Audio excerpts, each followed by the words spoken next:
The Story of Doctor Dolittle. The Monkey's Council. He woke up. Then John Dolittle told the monkeys that he must now go back to Puddleby. They were very surprised at this, for they had thought that he was going to stay with them forever. And that night all the monkeys got together in the jungle to talk it over. And the chief chimpanzee rose up and said, "Why is it the good man is going away?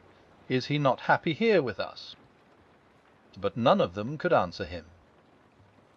Then the grand gorilla got up and said, "I think we all should go to him and ask him to stay. Perhaps if we make him a new house and a bigger bed, and promise him plenty of monkey-eye servants to work for him and to make life pleasant for him, perhaps then he will not wish to go."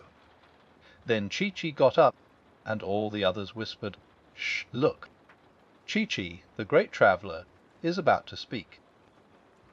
And Chee-Chee said to the other monkeys, "My friends, I am afraid it is useless to ask the doctor to stay.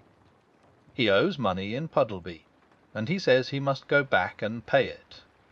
And the monkeys asked him, "What is money?" Then Chee-Chee told them in the land of the white men you could get nothing without money. You could do nothing without money, that it was almost impossible to live without money. And some of them asked, "But can you not even eat and drink without paying?" But Chee-Chee shook his head.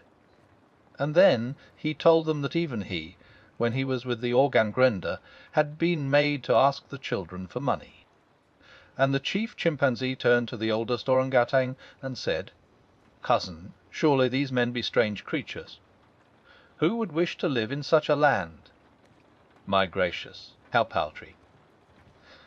Then Chee-Chee said, "When we were coming to you we had no boat to cross the sea in, and no money to buy food to eat on our journey. So a man lent us some biscuits, and we said we would pay him when we came back. And we borrowed a boat from a sailor, but it was broken on the rocks when we reached the shores of Africa. Now the doctor says he must go back and get the sailor another boat, because the man was poor and his ship was all he had."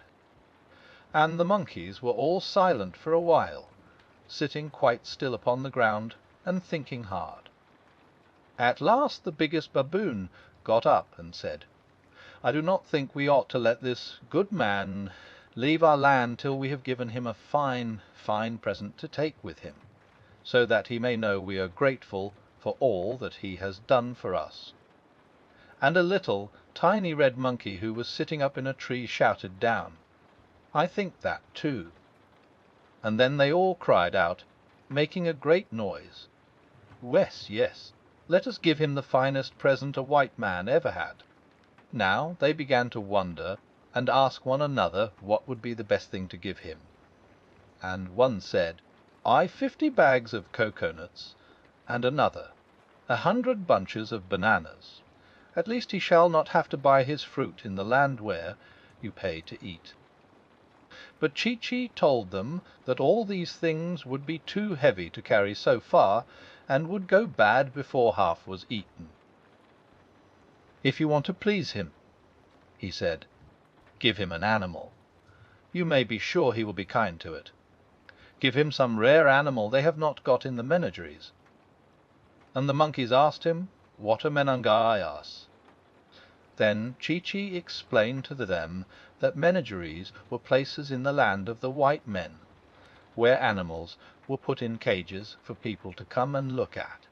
And the monkeys were very shocked and said to one another, "These men are like thoughtless young ones, stupid and easily amused. Shake, it is a prison he means." So then they asked Chee-Chee what rare animal it could be that they should give the doctor, one the white men had not seen before. And the major of the marmosets asked, "Have they an iguana over there?" But Chee-Chee said, "Yes, there is one in the London Zoo." And another asked, "Have they an okapi?" But Chee-Chee said, "Yes, in Belgium Where my organ grinder took me 5 years ago, they had an okapi in a big city they call Antwerp."